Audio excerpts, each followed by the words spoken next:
Feminism got sarcasm. It's a video by ThoughtPod. और इसको देखते हैं क्योंकि इसके ऊपर ऑकवर्ड बकरी की फोटो लगी हुई है और मैं कोई भी हेट देने का मौका छोड़ने नहीं वाला हूँ। I'm a proudy, so feel free to call me that. White supremacy. Feminism is my favourite gender, खासकर जो इंस्टाग्राम फेमिनिस्ट है। क्या Imagine the amount of brainwashing it took to focus on this. What's that?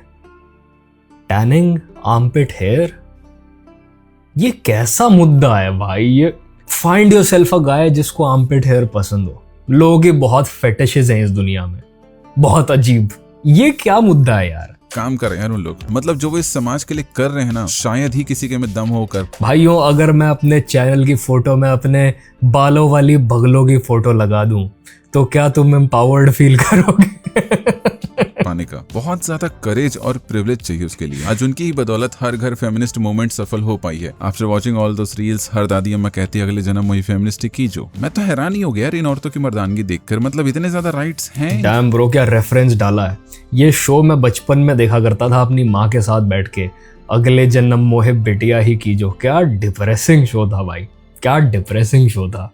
के पास क्योंकि मेरी patriarchal आंखों को थोड़ा टाइम चाहिए ये अडेप्ट करने के लिए कि इनको मुश्किल से 100 साल हुए पूरे राइट्स मिले हुए। क्योंकि late 19th and early 20th century में जो फर्स्ट वेव ऑफ फेमिनिज्म आया था उसमें इनका बस इतना ही डिमांड था कि हमें फॉर्मल रिकॉग्निशन मिल जाए इस male dominated socio political environment में। क्योंकि इससे पहले इनकी एग्जिस्टेंस वैसी ही थी जैसे किसी कुत्ते बिल्ली किसी जानवर की हो, इनको प्रॉपर इंसान माना ही नहीं जाता था। फिर कहीं जाके 1893 में औरतों को पहली बार सफरेज का अधिकार मिला और सबसे पहले व्हाइट वुमेन्स को मिला क्योंकि वो पहले इंसान बनी। आदमियों की फटी पड़ी ये सोच के कि अगला राइट कौन सा मांगा जाएगा। एक तो वैसे ही 2 वर्ल्ड वॉर देख के बैठे हैं। Women being women topic change कर दिया। नारियों ने कहा ये मत पूछो कि अगला राइट क्या चाहिए तुम्हें, ये पूछो कि तुम्हें राइट की जरूरत है ही क्यों। क्योंकि सिस्टम खराब है तो बस हम सिस्टम बदलेंगे। अब ये जो भी आपके नियम कानून व्यवस्था है, जो भी जेंडर रोल एग रोल जो भी है जिसकी वजह से स्त्रियों के साथ अन्याय हुआ है उन्हें पीछे रखा गया है, हम वो सिस्टम बदल देंगे।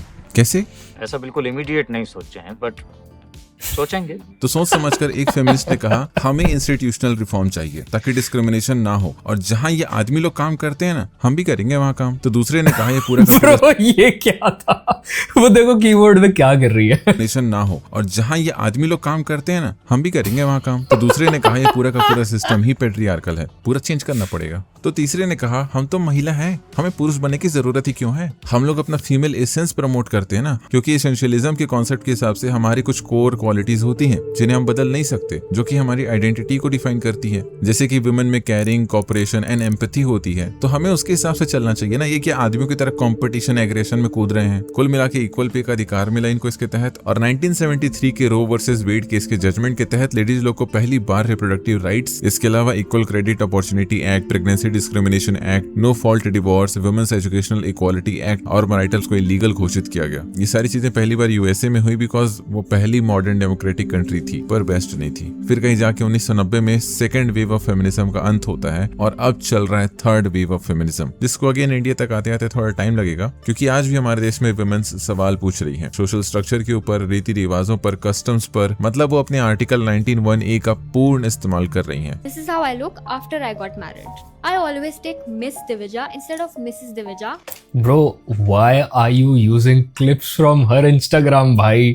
इतने लोगों के चैनल उड़ गए भाई, मत करो तुम ये सब। When I fill forms, I did not take my husband's surname. I also don't wear sindoor or a mangalsutra. This is not a mangalsutra. दिविजय जी को इस पर्टिकुलर रील पर मिली हेट को देखकर तो मैं चौंक ही गया। मतलब एक औरत अपनी चॉइसेस के बारे में बात कर रही है इतनी ओपनली। मतलब हमारे ओल्डी गोल्डी डेज में तो अभी तक कूटम कुटाई हो जाती। एक औरत होके वो मंगलसूत्र नहीं पहनना चाहती, सिंदूर नहीं लगाना चाहती, अपने पति का सरनेम नहीं लेना चाहती। ये किसी बेहुदा औरतों वाली काम है क्योंकि हमारे समाज में एक सभ्य संस्कारी आदर्शवादी औरत वही है जो ये सब बिना किसी क्वेश्चन के करे। मतलब शादी के बाद औरत की खुद की थोड़ी कोई पहचान होती है, उसका पति ही उसका पहचान होता है भाई। Like I said in my video, it's all a personal choice. If your husband is okay with it and you are okay with it, then it's a personal choice. इसमें मुद्दा बनाने की क्या बात है पूरी चीज को, या आपको ईविल करने की क्या जरूरत है उन चीजों को, उन रस्म रिवाजों को? अगर आपको नहीं पसंद आप मत फॉलो करो। Some women do take pride in taking their husbands' names. It's a personal choice. भले इन चीजों से उसके पति को कोई दिक्कत ना हो, लेकिन इस आदर्शवादी समाज को जो इन कस्टम्स को लेकर कस्टम हो चुका है, उसे पता कैसे चलेगा कि औरत मिस से मिसेस हो चुकी है? कहने का मतलब प्लाट खाली है कि नहीं। अच्छा मान लो मांग का सिंदूर ना भरा हो गले में मंगलसूत्र ना हो तो हम लोग क्या समझते हैं भाई ये प्लान अभी खाली। कुछ सोच समझ के ही ये ट्रेडिशंस बनाए गए होंगे, तभी इतने सालों से चलते आ रहे हैं। कभी तो किसी को कोई प्रॉब्लम नहीं हुई, इनको ही दिक्कत क्यों हो रहा है? और ये सवाल उठाते भी तो सिर्फ हिंदू धर्म के रीति रिवाजों पे क्यों उठाते हैं? बाकी धर्म भी तो है, उनको भी टारगेट करो। क्या मतलब बिना पूछे हम पे थोपा गया है? Oh, you think Karwa Chauth is just fasting? I woke up at 4 a.m., cooked my own sardi, set up my puja items. देखिए unpaid labour madam, Unpaid labor, unpaid event management. ये जितने भी कर्म कांड है ना, ये औरतों के लिए इसलिए डिजाइन किए गए हैं क्योंकि उनको घर में ही रहना, घर का काम ज्यादा होता नहीं है, तो इन सब में बिजी रहेंगे ना तो अपनी औकात से ज्यादा वो बात नहीं करेंगी। और वैसे भी औरतों पे भरोसा कर नहीं सकते हम, इसलिए उनसे प्रूफ मांगा जाता है हर चीज का। और ये फास्टिंग भी एक तरीका है उनसे प्रूफ मांगने का, उनके डिवोशन का अपने पति और अपने बच्चों के प्रति। कोई औरत अगर ऐसा नहीं करती है आउट ऑफ चॉइस, तो मतलब वो अपने पति और बच्चों से प्यार नहीं करती। As simple as that. अब ये रिलीजियस मैटर पे ना तुम अपना लॉजिक मत घुसेड़ देना कि भाई किसी के खाली पेट रहने से किसी की उम्र का क्या लेना देना होता है। इसका क्वांटम एंटेंगलमेंट से Ant Man and the Wasp quantum में ये देखना समझ जाओगे। और वैसे भी रिलेशनशिप में लॉजिक से ज्यादा इमोशंस की इज्जत। एक बात मुझे भी वैसे ऑनेस्टली मैं बताऊं समझ नहीं आई। फास्टिंग के अपने तरीके के फायदे हैं, बट फास्टिंग करने का एक सही और गलत तरीका भी होता है। और स्पेशली अगर किसी को किसी तरीके का मेडिकल कंडीशन है, अगर किसी को भूखा रहने की वजह से जिससे ब्लड प्रेशर की दिक्कत हो जाती है या माइग्रेन का इशू हो जाता है, तो क्या उस केस में भी उस इंसान को फास्ट करना चाहिए? कुछ चीजों को क्वेश्चन करना सर्टेन केसेस में जरूरी है। तो बाकी रस्म रिवाज भी आप फॉलो कर सकते हो without having to starve yourself and damage your body. इसीलिए भेड़ चाल चलने को मना करते हैं।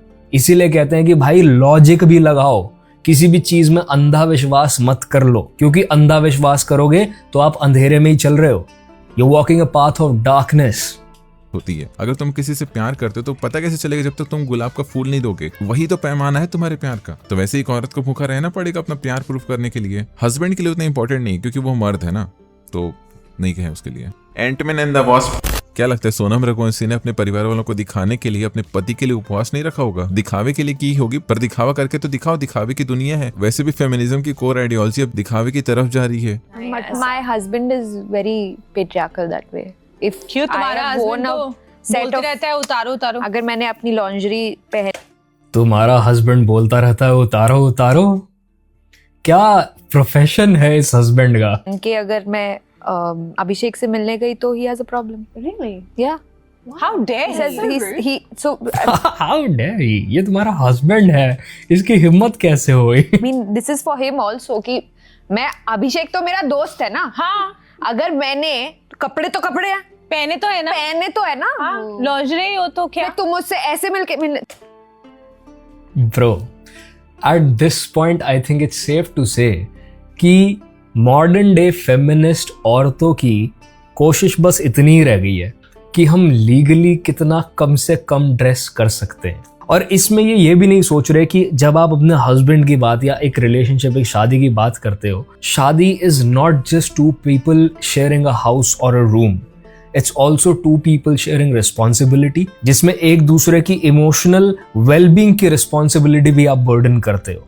तो अगर एक इंसान के सर्टेन बाउंड्रीज रेस्पेक्ट करने से वो रिलेशनशिप में ज्यादा सिक्योर फील करता है, एंड आपके सर्टेन बाउंड्रीज वो उसी तरीके से रेस्पेक्ट कर रहा है जिससे आप भी ज्यादा सिक्योर और वांटेड फील करो, तो वो आपके रिलेशनशिप के सक्सेस के चांसेस बढ़ाता है। It has nothing to do with him being patriarchal, but it's a very human emotion to feel jealousy or insecurity. कोई इस दुनिया में इतना संत नहीं है कि वो इन दो इमोशंस को बाईपास कर जाए, इन दो इमोशंस से ऊपर उठ जाए।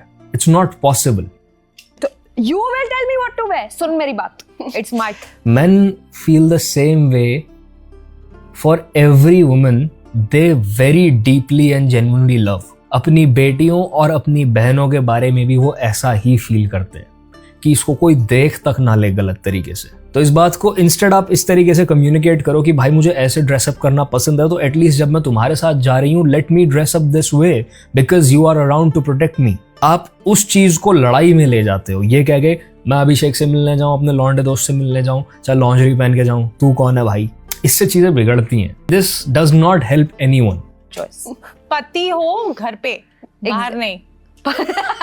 इस पेट्रियार्कल सोसाइटी ने कुछ नॉर्म्स बनाए, जेंडर रोल्स डिफाइन किए, ये एज्यूम करते हुए कि कुछ कामों को करने के लिए एक जेंडर सुपीरियर है तो दूसरा इंफीरियर है। जैसे कि घर का काम करने के लिए लेडीज लोग सुपीरियर हैं और जेंट्स लोग इंफीरियर, वैसे ही सोशल, पॉलिटिक्स और इकोनॉमिक्स जैसे मैटर्स में पुरुष लोग सुपीरियर हैं और महिलाएं इंफीरियर। अब इसकी वजह से किसी भी एक जेंडर को दूसरे जेंडर का काम नहीं करने दिया जाता था। आदमियों पे चॉइस थी पर प्रेशर इतना ज्यादा था कि उन्हें प्रोवाइडर ही बनना है घर का, कैसे भी करके उनको जल्दी से जल्दी नौकरी पानी है, जल्दी से जल्दी अपनी फैमिली को सपोर्ट करना है, और औरतों पे खैर चॉइस ही नहीं थी उनपे। तो इसीलिए फेमिनिज्म इसी चॉइस के बारे में बात करता है। इसके अकॉर्डिंग कोई भी काम जेंडर स्पेसिफिक नहीं होता, हर जेंडर को इक्वल राइट्स हैं अपने चॉइसेस के हिसाब से काम करने को, चाहे वो सोशल, इकोनॉमिकल फील्ड या पॉलिटिकल फील्ड में जाना चाहते हैं, उन्हें इक्वली ट्रीट किया जाए हर जगह, यही इसका उद्देश्य है। मैडम क्यूरी, मैं तुम्हें सच बताऊं, जैसे अभी जो वीडियो देखा, ऐसे आर्ग्यूमेंट्स ना तुम्हें हमेशा बहुत प्रिविलेज्ड घर से आने वाली इमेच्योर लड़कियों से ही सुनाई देंगे। Like feminism only exists in air condition rooms of tall buildings. Feminism वहाँ एग्जिस्ट करता ही नहीं जहाँ एक्चुअली फेमिनिज्म की ज़रूरत होती है, जहाँ एक्चुअली औरतें अंडर प्रिविलेज्ड हैं।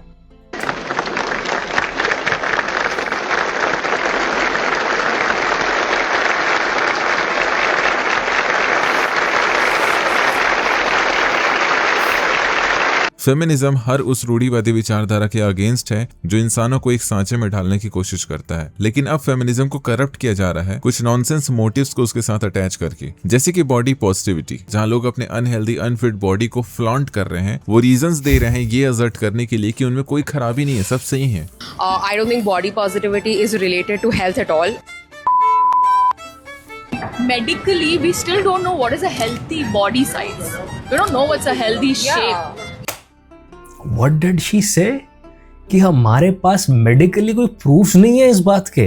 बहन, जस्ट बिकॉज तुम सर्च करने की मेहनत नहीं करती, ट्रेडमिल पे तो तुमसे भागा जाता ही नहीं है, कम से कम अपनी उंगलियां चला के गूगल पे सर्च कर लो। ये देखो, मैंने ग्रॉक से पूछा, assuming that a girl is 5'1", 80 kgs, would you say that it's healthy? No, based on the standard health metrics, a weight of 80 kg, about 176 pounds for a female who is 5'1", 155 centimeters tall, generally is not considered healthy for an adult woman. I'll break this down step by step, including the key calculation and context. और नीचे उसने बता रखा है क्यों और कैसे और क्या हेल्थ रिस्क्स हो सकते हैं। Type 2 diabetes, cardiovascular disease, sleep apnoea and certain cancers इस चीज की वजह से आपकी बॉडी में पैदा हो सकते हैं just by you being overweight. और अगर आप इस चीज के ऊपर बात कर रहे हो कि शायद कुछ लोगों की प्रेफरेंस मोटी लड़कियां होती हैं, तो वो एक कंप्लीटली डिफरेंट टॉपिक है। पर जहां आप मेडिकल साइंस और हेल्थ की बात करने लग जाते हो और उसको बॉडी पॉजिटिविटी से रिलेट करके ये कहते हो कि हमारे पास प्रूफ्स नहीं है इस बात के कि whether being of a bigger size is unhealthy और नॉट, तब आप बहुत ही ज्यादा बेसिक्स को इग्नोर कर रहे हो। आपको बस और बस अपने अनहेल्दी लाइफस्टाइल को जस्टिफाई करना है, क्योंकि उस पर रिफ्लेक्ट करके उसको चेंज करना बहुत मुश्किल होता है। MS पेंट खोलूं मैं जरा, इन महिलाओं का मुंह बंद करना पड़ेगा। जस्ट अज्यूम कर लो कि ये टांग है, ठीक है, पता नहीं क्या बना रहा हूं मैं, ये बैंगन सा, पर टांग समझ लेना इसको। ये जॉइंट और ये नीचे वाला मसल, देखो भाइयों, तो ये जितने भी रेड एरियाज हैं इनको हम व्हाट द फक, तो ये जो एरिया है ये एक इंसान की बॉडी का वो फ्रेम हो गया जो कि नेसेसरी है उसके फंक्शनिंग के लिए। इसमें आपका मसल, बोन, ऑर्गन्स और ये सब चीजें आ गई।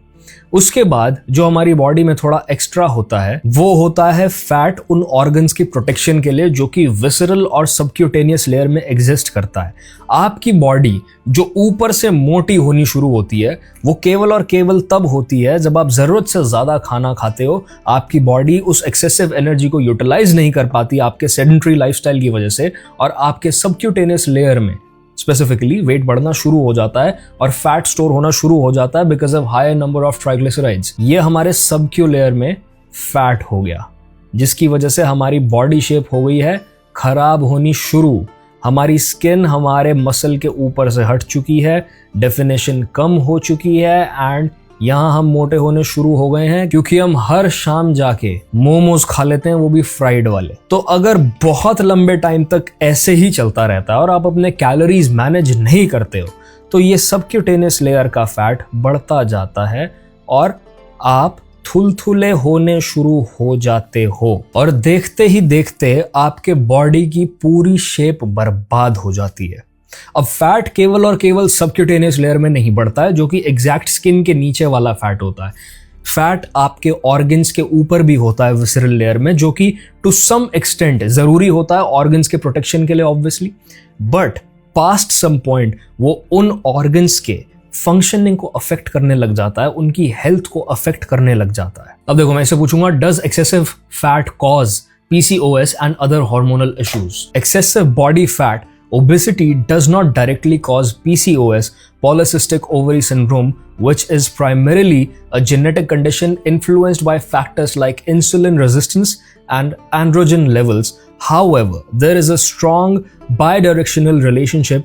Obesity significantly worsens PCOS symptoms in genetically predisposed individuals, and PCOS often leads to weight gain, creating a vicious cycle. तो ये एक पैराग्राफ जो है ना, ये आपको ऑलमोस्ट हर जगह, आप किसी भी AI पे सर्च कर लेना, आपको ये लिखा मिल जाएगा। अगर आप डायरेक्टली ओबेसिटी से PCOS को लिंक करने की कोशिश करोगे, और एग्जैक्टली यही पढ़ के ये लड़कियां ये कहने लग जाती हैं कि मेरा बॉडी वेट PCOS की वजह से बढ़ रहा है, मेरे हार्मोनल इशू की वजह से मैं वेट लूज नहीं कर पा रही हूं, and it's not the other way around. तो मैं जेनेटिकली जो है एक डिसएडवांटेज पे हूं और आप मेरी प्रॉब्लम नहीं समझ पा रहे हो, and that's how they play the victim card. पर अभी मैं इससे पूछता हूं कि इंसुलिन रेजिस्टेंस किस वजह से होती है? Insulin resistance is a condition where your body cells, mainly in muscles, fat, and liver, don't respond effectively to insulin, the hormone that regulates blood sugar, by helping glucose enter cells for energy. Over time, this forces pancreas to produce more insulin, hyperinsulinemia, which can lead to pre-diabetes, type 2 diabetes, and other issues like weight gain.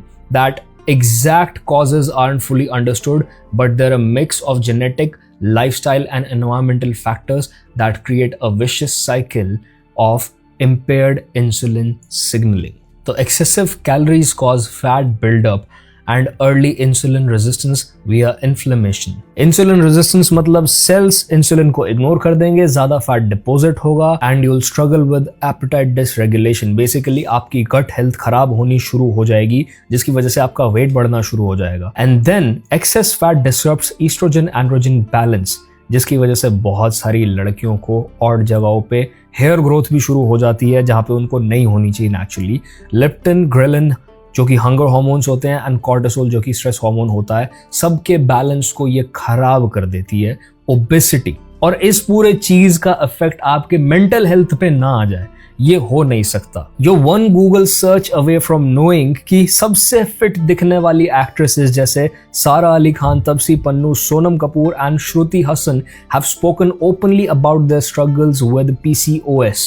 उसके बाद भी ये लड़कियां इतनी fit दिखती हैं, they probably fitter than 90% of the population out there. और उसके बाद भी आप अपने जेनेटिक्स को, अपने पुअर लाइफस्टाइल को जस्टिफाई करने के लिए यूज करते हो, और ये कहते हो कि इसके ऊपर मेडिकल रिसर्च एग्जिस्ट नहीं करता.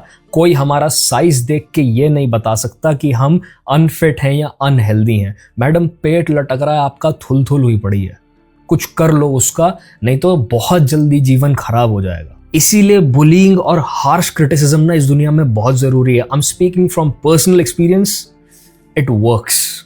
हमारी लाइफ में कोई ना कोई एक ऐसा इंसान आया है जिसने हमें किसी चीज के लिए बहुत ज्यादा क्रिटिसाइज किया है. स्पेशली लड़के इस बात से रिलेट करेंगे कि you could not be the man for the girl that you really liked, but उस लड़की ने तुम्हें इस लेवल पे क्रिटिसाइज कर दिया जाने से पहले कि you ended up being the man that you should have been for someone else. And that's how criticism works. Problem ये है कि ये लोग आईना नहीं देखना चाहते. They dare stand in front of cameras and justify all of this in the name of body positivity. क्या है body positivity? अपने शरीर का ध्यान रखना. जो शरीर तुम्हें पूरे दिन चलाता है, तुम्हारे लिए मेहनत करता है, तुम्हें अच्छा दिखाने में हेल्प करता है, तुम्हें डे टू डे फंक्शंस में हेल्प करता है. It's a privilege to be able to stand and go to a fucking toilet. It's a privilege to wake up in the morning and go for a run. उस शरीर को respectfully treat करना, उसके लिए भी कुछ करना, अपनी जुबान को थोड़ा कंट्रोल करना जब आप खाना खा रहे हो, अपने कैलोरीज को मेंटेन करना, is what body positivity is. मोटे होना, अनहेल्दी होना और उसको जस्टिफाई करना बॉडी पॉजिटिविटी नहीं है. So Measures are so outdated, Measures like are so BMI and outdated. stuff, so- You like regards to people making money off of it. I feel like, well, we've made money off of unhealthier standards Yes. before. like So body shaming as well. this could be another so it's facet another of that. facet of it, I think. माना कि हर किसी की body पूरी तरीके से perfect नहीं होती, हर किसी के कोई आपके सामने आईना रख दे तो भाई तो बॉडी शेम कर रहा है। पास कुछ ना कुछ रहता है कंप्लेन करने के लिए, और बहुत सी अलग अलग सर्कमस्टेंसेस हो सकते हैं, बट देयर इज नो वे कि आप जस्टिफाई कर सको इस बात को कि मैं एक हेल्दी और डिसिप्लिन लाइफ नहीं जी सकता, कि मैं उस रास्ते पे नहीं जा सकता कि मैं एक फिट बॉडी अचीव कर सकूं। एक हेल्दी और डिसिप्लिन लाइफस्टाइल सिर्फ आपकी फिजिकल वेलबींग को शो नहीं करता, आपकी मेंटल स्ट्रेंथ को भी रिप्रेजेंट करता है। खास करके Exactly. वुमेन्स को अपनी हेल्थ और लाइफस्टाइल चॉइसेस पर ज्यादा ध्यान देना चाहिए, क्योंकि उनकी बॉडी को कंटिन्यूअस हार्मोनल उतार चढ़ाव, nutritional deficiencies and mental challenges से गुजरना पड़ता है, जिसका इफेक्ट पूरी बॉडी पर देखा जा सकता है। अब यहीं से आप अपनी अनहेल्दी और खराब लाइफस्टाइल चॉइसेस को एड अप करते जाओगे तो फिर PCOS, PCOD, PTSD, GST, TDS, There you go. औरत होना भी कितना मुश्किल है। तुम ही सोचो ऐसे में बॉडी इमेज इश्यूज कैसे नहीं होंगे जब तुम अपनी बॉडी पर ध्यान दे ही नहीं रहे हो। भाई प्रॉब्लम ये है कि लड़के अपने इश्यूज के बारे में इस तरीके से बात नहीं करते, उनको सारा टाइम ये रोना धोना करना, नहीं तो लड़कों की बॉडी में भी हार्मोनल इश्यूज होते हैं, टेस्टोस्टेरोन की कमी हो जाती है, वो डिप्रेस होना शुरू हो जाते हैं, उनको पता ही नहीं होता हो क्या रहा है, उनकी भी रिप्रोडक्टिव हेल्थ खराब हो जाती है, इरेक्टाइल डिसफंक्शन हो जाता है, एफएच हार्मोन खत्म हो जाता है, फर्टाइल नहीं रहते वो। पर आप हर चीज के लिए जेनेटिक्स को ब्लेम नहीं कर सकते। कभी कभार you have to take control of the situation and realise कि ये सब होने के पीछे कहीं ना कहीं मेरे लाइफस्टाइल की भी गलती है। अगर आप रात को सोने की जगह पार्टियां करोगे, हर वीकेंड जहां आपको अपनी स्लीप डेट को कंप्लीट करना चाहिए, आप रात रात उठ के पार्टियां कर रहे हो, दारू पी रहे हो। दारू पीने से आपका टेस्ट 40% से सप्रेस हो जाता है अगले 48 घंटों के लिए, आपको रिकवरी का टाइम नहीं मिल रहा और मंडे को उठ के आपको फिर से जाना है ऑफिस। तो ऐसे में आपकी बॉडी खराब नहीं होगी, आपके टेस्ट लेवल्स गिरेंगे नहीं और आप चिड़चिड़े होके नहीं घूमोगे तो क्या ही होगा, क्योंकि मेल बॉडी में भी ईस्ट्रोजन होता है और वो कम हो जाए तो भी ईडी हो जाता है, वो ज्यादा हो जाए तो मूड चिड़चिड़ा होना शुरू हो जाता है, एग्रेसिवनेस बढ़नी शुरू हो जाती है। It's not just testosterone at play, there is a shit turn going on in male body as well.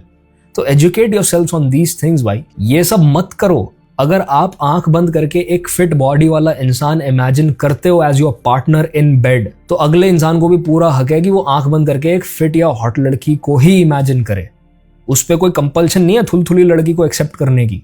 उसे ढंग से एक्सेप्ट ही नहीं कर रहे हो और ऊपर में सीटा फील लगा लगा की फोटो खींच रहे हो, ऐसे में इमेज खराब नहीं आएगा तो क्या आएगा? It's not the camera, it's you. चाहे ओबेसिटी हो या मेल न्यूट्रिशन हो, इट्स नॉट ब्यूटी। समझदारी कोपियम का नशा करने में नहीं है, वास्तविकता में जीने में है और हेल्दी लाइफस्टाइल को अपनाने में है। आपने सुना होगा past doesn't matter, of course it does. हर वो सेकंड, हर वो मिनट आपकी लाइफ का मैटर करता है, क्योंकि वो डिफाइन करता है आपको। वो बताता है कि आप कैसे इंसान थे और कैसे इंसान आप बन चुके हो। आपका पास्ट ही तो सब कुछ है आपका। आपका पास्ट आपसे छीन लिया जाए तो कौन हो आप? आपके ब्रदर्स, ये दुनिया का सबसे बड़ा झूठ है। आपको कोई भी ये बोलता है तो कभी मत मानना।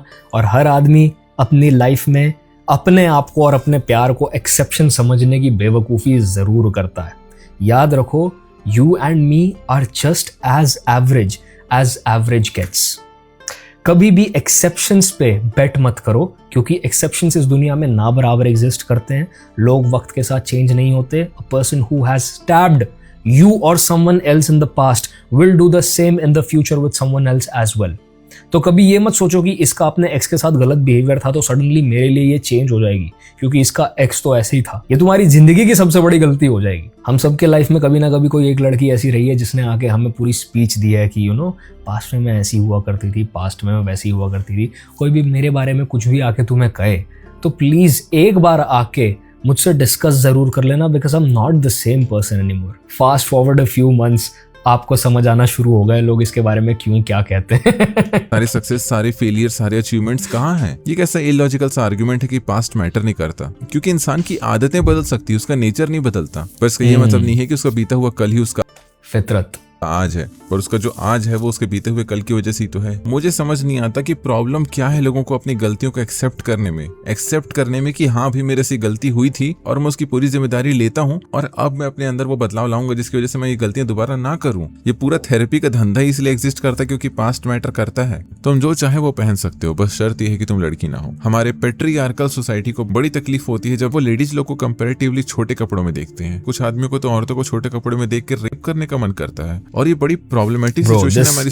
this kind of mentality is so disturbing, क्योंकि rapes जो है ना मेरे भाई, वो 3 महीने की बच्ची का भी हॉस्पिटल में हो जाता है जो बिल्कुल अभी पैदा हुई थी। बुरखे में घूमती हुई औरत का भी हो जाता है। वो साड़ी पहनी हुई मैरिड एजेड औरत का भी हो जाता है, जिसके बच्चे शायद उन लड़कों के बराबर थे जिन्होंने उसका रेप किया है। और सूट पहनी हुई सर से पैर तक कवर्ड डॉक्टर का भी हो जाता है। तो रेप केवल और केवल एक रेपिस्ट क्रिमिनल दिमाग करता है। It has nothing to do with clothes at all.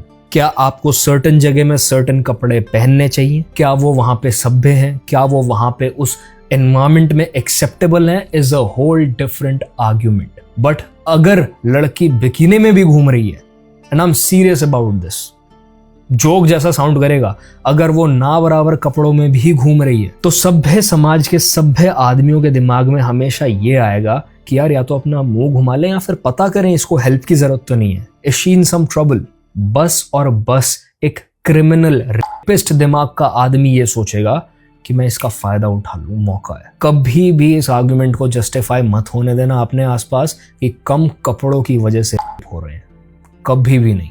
Society के लिए, और कोई नहीं चाहता कि उसके घर में एक पोटेंशियल रेपिस्ट हो, इसलिए लड़कियों को सजेस्ट किया जाता है कि वो छोटे कपड़े ना पहने, क्योंकि पहली गलती लड़कियों की है। उन्हें ऐसे कपड़े पहन के निकलने ही नहीं चाहिए जिसकी वजह से किसी के मन में ख्याल आए कि ऐसा कुछ किया जा सकता है। तो दे वर द इनेबलर्स यार, उनको पहले रोकना चाहिए हमें। इसलिए कोलकाता में हो रहे रेसेस को ध्यान में रखते हुए ममता बनर्जी ने जब बोला कि लड़की CM Mamata Banerjee says girls should not be allowed to go out at night in the first reaction to Durgapur rape case. Imagine, जो लोगों को इन चीज़ों के अगेंस्ट एक्शन लेना चाहिए, इस तरीके का कॉन्सिक्वेंस एस्टैब्लिश करना चाहिए कि एक क्रिमिनल क्राइम करने से पहले 1000 बार सोचे, इनफैक्ट बैकआउट ही कर जाए, क्योंकि ये सेम चीज़ तुम दुबई जैसी जगह में नहीं होते देखोगे, काट के फेंक देते हैं उसी टाइम पे। ये बात, ये जस्टिफिकेशन तुम्हें बस और बस इंडिया में ही सुनाई देगी कि लड़की बाहर गई ही क्यों। अब पार्ट ऑफ आर्ग्यूमेंट ये हो सकता है कि obviously while we work on this, आपको भी सावधान रहने की जरूरत है, क्योंकि इतने बड़े पॉपुलेशन में और इतनी मेस्ड अप जनता में एकदम से सब कुछ कंट्रोल करना हमारे लिए पॉसिबल नहीं है। तो आप भी थोड़ा रिस्पॉन्सिबली घर से बाहर निकलो। इस बात को ऐसे भी कहा जा सकता है, but girls should not be allowed to go out at night. ये किस तरीके का जस्टिफिकेशन है भाई? क्योंकि समय का ख्याल रखना चाहिए, तो गलत थोड़ी बोला। वो तो जेन्युइन सजेशन थी ना, क्योंकि क्राइम तो गवर्नमेंट रोक नहीं पा रही है, क्योंकि मोस्ट ऑफ द टाइम उन्हीं के आदमी होते हैं। सो इस प्रॉब्लम को टैकल करने का सबसे आसान तरीका है कि आप लड़कियों पे रेस्ट्रिक्शंस लगा दो, और इतने के बावजूद अगर काम ना बने तो उनका कैरेक्टर असैसिनेशन कर सकते हैं, उन पर जजमेंट्स पास कर सकते हैं उनके क्लोथिंग स्टाइल को देखकर। जैसे कि अगर कोई लड़की शॉर्ट्स, स्कर्ट्स या क्रॉप टॉप टाइप के कपड़े पहनकर निकलती बाहर, तो वो अनइक्विवोकली बेशरम, बेहया, बदतमीज और घटिया किस्म की लड़कियों में आ जाती है। और ऐसे करके हम जो उनकी चॉइसेस हैं उसको सप्रेस करेंगे कि भाई आप अपने मन से कपड़े भी नहीं पहन सकते, रुको। इसका रीजन ये है कि जो सोसाइटल लेवल पर लड़कियां बिचिफाई हो रही है उसे कम किया जा सके, एट सम पॉइंट खत्म किया जा सके। अक्सर इस मामले में एक आर्ग्यूमेंट दिया जाता है कि अगर आपके पार्टनर की चॉइस है, उनकी पसंद नापसंद आ जाती है आपके कपड़े पहनने के स्टाइल में भी, तो उनकी पसंद नापसंद की इज्जत करते हुए आप ऐसा मत करो। Fair point. पर ये कौन बताएगा कि ये एक मैनिपुलेटिव बिहेवियर नहीं है किसी को कंट्रोल करने का? समवेयर आई फील कि औरतों पे इतना ज्यादा रेस्ट्रिक्शन होता है, इतना ज्यादा दबाया जाता है सोसाइटी के द्वारा उनको, तो वो फैमिली से जब अपनी दूर जाती है और वो फाइनेंशियली इंडिपेंडेंट हो जाती हैं, तो वो आउट ऑफ द वे जाकर नॉट सो वुमेन हरकतें इसलिए करती होंगी सो दैट वो रिबेलियस एक्ट कर सके। वो सारे टॉन्ट्स, ऑर्थोडॉक्स और जितने भी रेस्ट्रिक्शंस उनके ऊपर लगाए गए थे कि तुम ये सब नहीं कर सकती, and they are doing it to show कि भाई नहीं कर सकती हूँ। अब यहाँ मैं उन लेडीज लोग को जस्टिफाई या ग्लोरीफाई नहीं कर रहा हूँ जो आपको सोशल मीडिया में दिख जाएंगे दारू सिगरेट पीकर खुद का होरिफिकेशन करके खुद को आजाद बोलती हैं। कोर्स वो सारी चीजें अगर लड़का भी करे तो गलत ही लगता है, क्योंकि इसमें अल्टीमेटली आप ही का नुकसान होता है। बहुत घर पे बैठती हूँ, थोड़ा बाहर जाओ अब। ये बोलती हम। हाँ, क्या बात है? Yeah. Don't lose yourself. Don't be in your room all the time. Go out, party, enjoy, have fun. आज ड्रिंक करके नहीं आए? आज तुम लोग सोबर आए हो? हाँ, पंजाबी हाउस होल्ड ना। और यही वो मुझे नहीं पता था भाई पंजाबी हाउस होल्ड में भंट आने की रस्म होती है एकदम, क्योंकि मेरे दोस्त तो कभी ऐसे अगर पकड़े गए पंजाबी बनिए या जाट कोई भी हो, तो उनकी तो बहुत बढ़िया कुटाई हुई है लड़कों की भी घर पे कि भाई घर है ये, इसके रिस्पेक्ट करो रूल्स को। और वो सब पे अप्लाई होते हैं, चाहे लड़का हो चाहे लड़की हो। लड़कियों को जिस जिस चीज के लिए मना किया जाता है वो सारी चीज़ें करती हैं बाहर मेट्रो सिटीज़ में निकल के और अपना पैसा कमा के, क्योंकि उनको वो एक सेंस ऑफ फ्रीडम फील करवाता है। उनको लगता है मैंने उस हर बेड़ी को तोड़ दिया जो मुझ पे लगाई गई थी। बट वो ये भूल जाती हैं कि some things are worth experiencing and some are not. I mean it's not wrong to experience things in life, but अपना दिमाग इतना खोल के रखो कि तुम्हें ये पता रहे कि कौन सा नशा करना चाहिए और कौन सा नहीं, क्योंकि कुछ नशों के साइड इफेक्ट्स रिवर्सिबल नहीं होते हैं। कपड़े वाला चीज भी आ जाता होगा, जहाँ वो खुद को ज्यादा बोल्ड एंड कॉन्फिडेंट फील करने के लिए ऐसे कपड़े पहनती होंगी। But there is a difference in being bold and naked, in confidence and objectification. Feminism आने का वन ऑफ द रीजन था कि औरतों को एक सेक्सुअल टॉय, एक प्लेजरेबल ऑब्जेक्ट के जैसे देखा जाता था। आदमियों को खुश करने के अलावा उनकी कोई और आइडेंटिटी है नहीं। बट औरतों ने अगेन गलत प्रूफ किया आदमियों को, ये बताया कि नहीं, उनकी वर्थ इससे कहीं ज्यादा है। बट मॉडर्न डे में कुछ औरतों का खुद को ब्लेटेंटली ऑब्जेक्टिफाई करना सिचुएशन को फिर से पॉइंट 0 पर लेके आ जाता है। पॉइंट ये नहीं कि आप स्किन शो कर रहे हो, पॉइंट ये है कि आपका इंटेंट क्या है। मुझे गाना सुनाई दे रहा है भाई ऐसा करने के पीछे, whether you're doing it to show your confidence, hard work, strength, aesthetics, discipline और डांस, या फिर सिर्फ ये सारी चीजें आप मेल गेज के लिए कर रही हैं। ये फर्क बता पाना इतना भी मुश्किल नहीं है और गलत भी नहीं है। अगर आपको ये सही लगता है, आपकी चॉइस है करने में, तो कुछ गलत नहीं। Bold is a personality trait.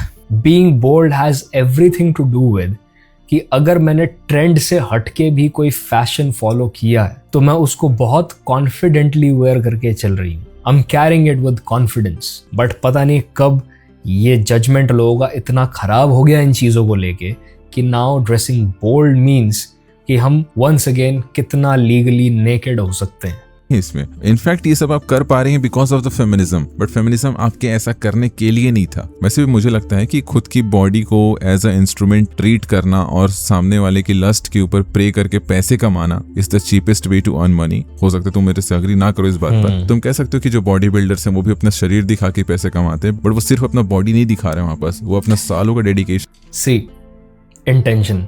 अगर बॉडी बिल्डिंग शोज में सारे में रेड एम्बिएंट लाइटिंग होता, स्मोक आ रहा होता साइड्स में से और गाना बज रहा होता वीकेंड का कौन सा My kind of love, और ये नेक में चोकर्स पहन के और पोल्स पे डांस कर रहे होते, तो फिर उसको मेल स्ट्रिप शो माना जाता। इनको बॉडी बिल्डर्स नहीं, हम गिगलोस बुला रहे होते। सेम वे जब फीमेल बॉडी बिल्डर स्टेज पे चढ़ती हैं तो people have nothing for them but respect.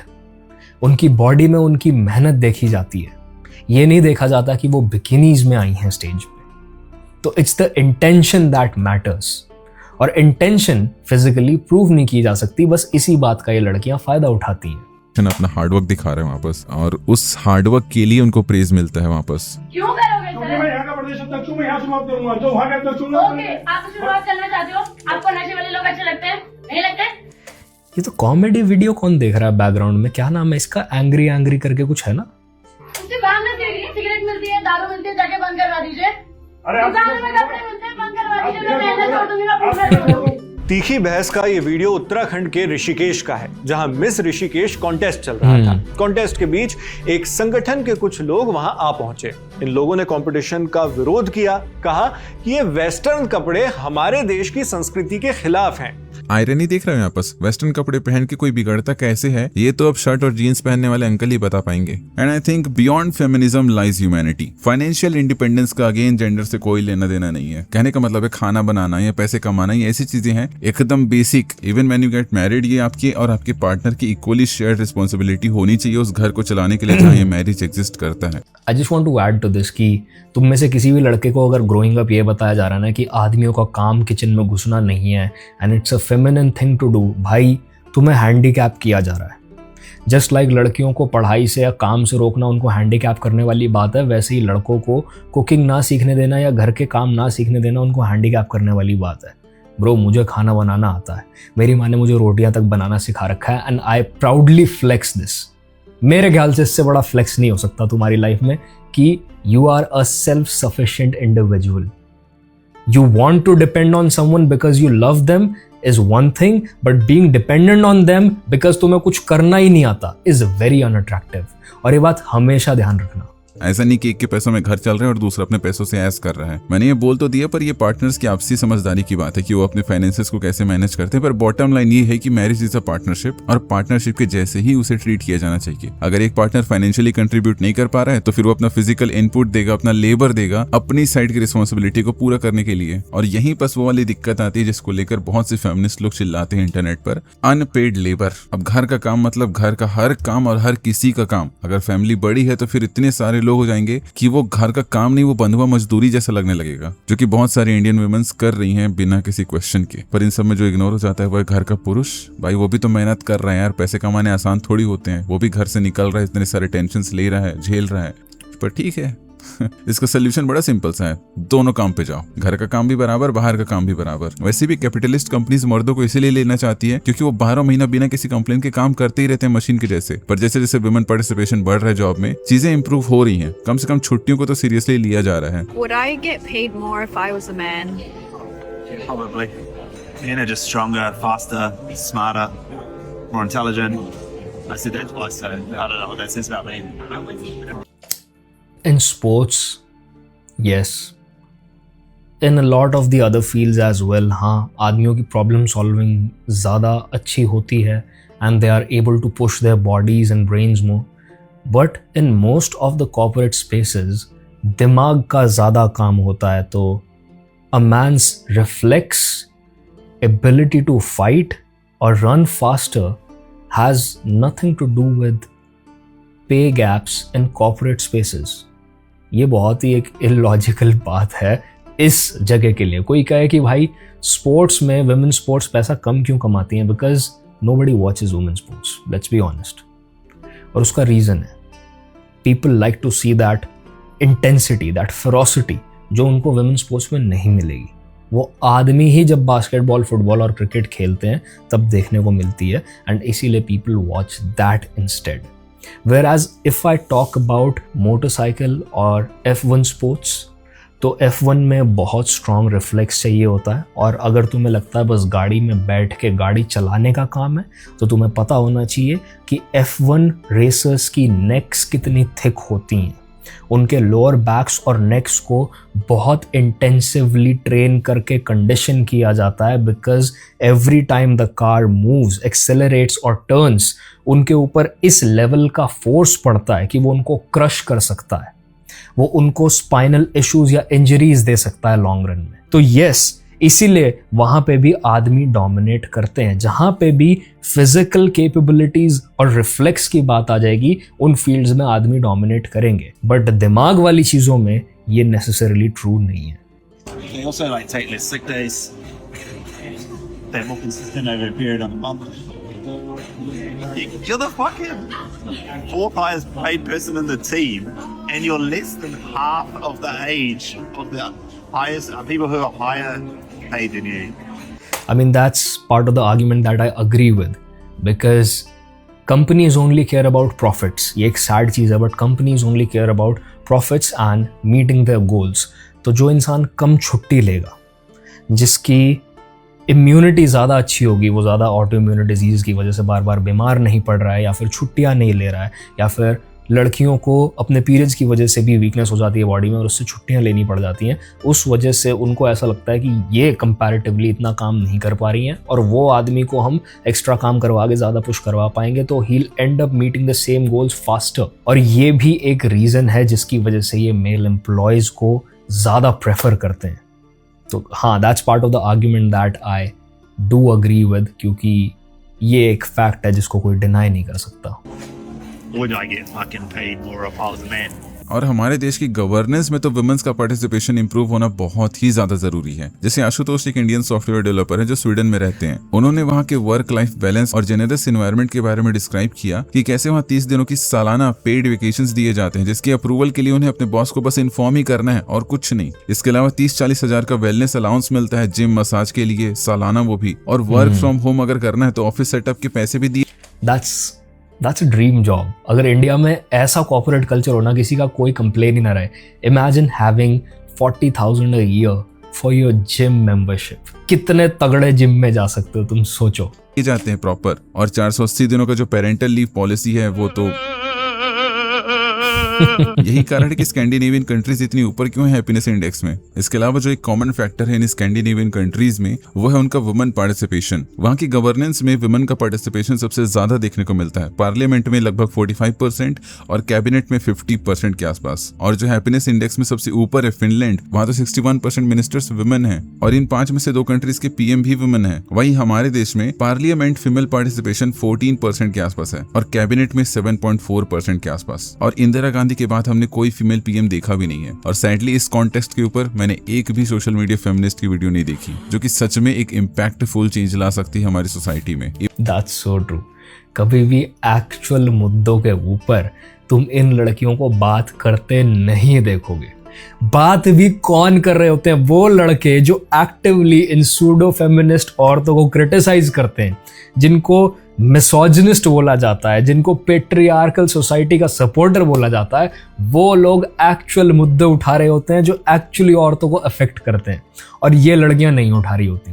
इनका पर्पस कुछ नहीं है, बस 11 से लेके 15 साल तक की लड़कियां जो इंटरनेट पे ऐसी भरी आई होती हैं अपने बापों से चिड़चिड़ा के, उनको कैप्चर करने का पर्पस है इनका। उनके थ्रू पैसा बनाना है, ब्रांड्स लेने हैं, बस नंबर्स दिखाने हैं ब्रांड्स को, बस ये है इनकी लाइफ का purpose. They don't want to solve any problems. बहुत इंटेंशनली करती हैं ये लड़कियां ये काम। तो जितनी भी वीडियोस मैंने मुस्कान जी की और दिविजा जी की देखी, I ended up agreeing with most of them. If not the argument, the concerns are very genuine. Guy telling me that his girlfriend broke up with him. She found out about my past. She found out that I had casuals with few women back in college. What do you expect her to do? Why don't she accept my past? Why would she? Bad women will try to find a player in you. जहाँ तक मुझे समझ आया कि जिनकी video पर ये react, good women will try to find a father in you, which is so true because honestly मैं तुम्हें बता रहा हूँ, at certain point एक ऐसी एज हिट हो जाएगी ना, एक ऐसा लेवल ऑफ मैच्योरिटी तुम में हिट हो जाएगा, तुम लोगों को फिर फिल्टर आउट करोगे by their ability to live harmoniously with other people and by their ability to run a family. Everyone wants a partner जिसके पास्ट में इतनी chaos, इतनी भसड़, इतना इमोशनल बैगेज ना हो कि वो तुम्हारे डायनामिक को बर्बाद करना शुरू कर दे और तुम्हारे रिलेशनशिप और मैरिज के जो चांसेस हैं सक्सेसफुल होने के, उनको नीचे ले आए। Nobody wants कि मेरी अगली जनरेशन्स तक ये ट्रॉमा जाए। Deep down everyone wants a healtही family। और जो चीप थ्रिल तुम अभी इस इंस्टेंट में चेज करोगे by increasing your body count with random strangers और अपनी सेल्फ वर्थ उस चीज से अटैच करके तुम्हें लगेगा अरे भाई वाह आई एम सो डिजायरेबल, वो लॉन्ग रन में तुम्हें बहुत हर्ट करने वाला है। It's not wrong to reject people who have a messed up past. हाँ, लोग तुम्हें गिल्टी फील करवाएंगे इस चीज के लिए, but let them be, let them say whatever they want about you. क्योंकि तुम कितना भी इस दुनिया में फेयर रहने की कोशिश करो, कोई ना कोई तुम्हें आके गाली बक जाएगा क्योंकि वो तुमसे डिसएग्री कर रहा होगा। Don't care about what people से।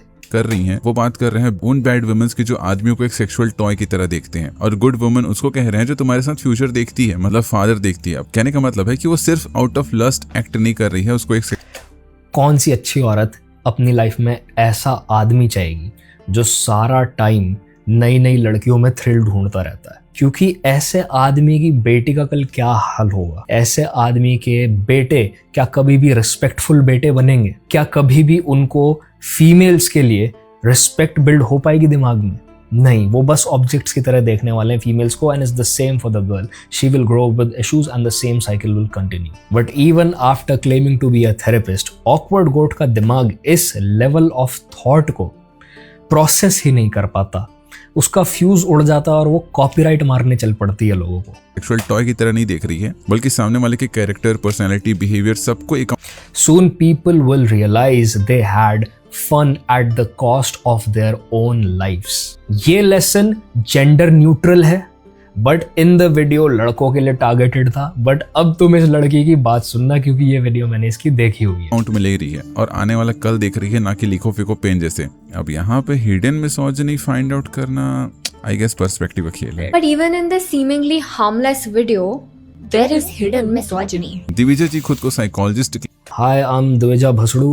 I am a counseling psychologist by profession. I make videos on mental health and taboo social issues. Feel free to follow my other pages @The Friendly Couch to book a trauma session where I will give you generational trauma. Claim करती हैं और इतनी पढ़ाई लिखाई के बाद हम उनसे इतना तो एक्सपेक्ट करते हैं कि सोशल मीडिया पे जो वो अपना ओपिनियन दे रही है उसके ऊपर कोई और भी अपने ओपिनियंस दे सकता है, क्योंकि अल्टीमेटली इसका पर्पस तो यही है ना कि एक पब्लिक डिस्कोर्स हो, और वो हो रहा है। पर इसका ये मतलब तो नहीं है कि हर कोई आपकी हाँ में हाँ मिलाए। अब आपकी भाई इसने और इस लड़की ने जो अभी सामने दिख रही थी रागिनी, इन्होंने तो भाई गलत ही पंगा ले लिया भाई इस बार शताब के अगेंस्ट बोल के।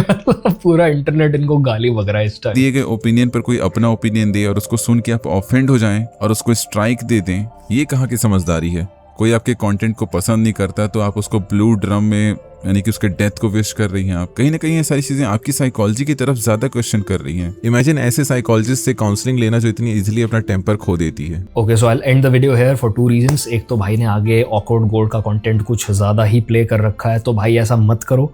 वो स्ट्राइक देने में 1 सेकंड नहीं लगाएगी। एटलीस्ट कुछ ऐसा फिल्टर यूज़ करो जिसकी वजह से वो ऐसा ना कर पाए, बिकॉज अगर वो एक बार फेक भी लगा देती है तो तुम्हारे चैनल का रेपुटेशन तो नीचे जाएगा। एल्गोरिदम में तुम्हारे चैनल को कम रिकमेंड किया जाएगा, एटलीस्ट फॉर अ वाइल, जब तक वो शैडो बैन तुम पे लगा रहता है। एंड सेकेंडली, भाई ने कुछ महात्मा गांधी के ऊपर बातें की हैं जिसके ऊपर मैं अपने कमेंट्स रिजर्व ही रखूंगा, क्योंकि मैं डिसएग्री कर रहा हूँ। तो I will keep my political opinions to myself, क्योंकि मैं दोनों ही साइड से 100% अग्री नहीं करता हूँ। मेरा मानना है कि the truth is always somewhere in the middle of both the arguments, but ये बात को कोई सुनना नहीं चाहता।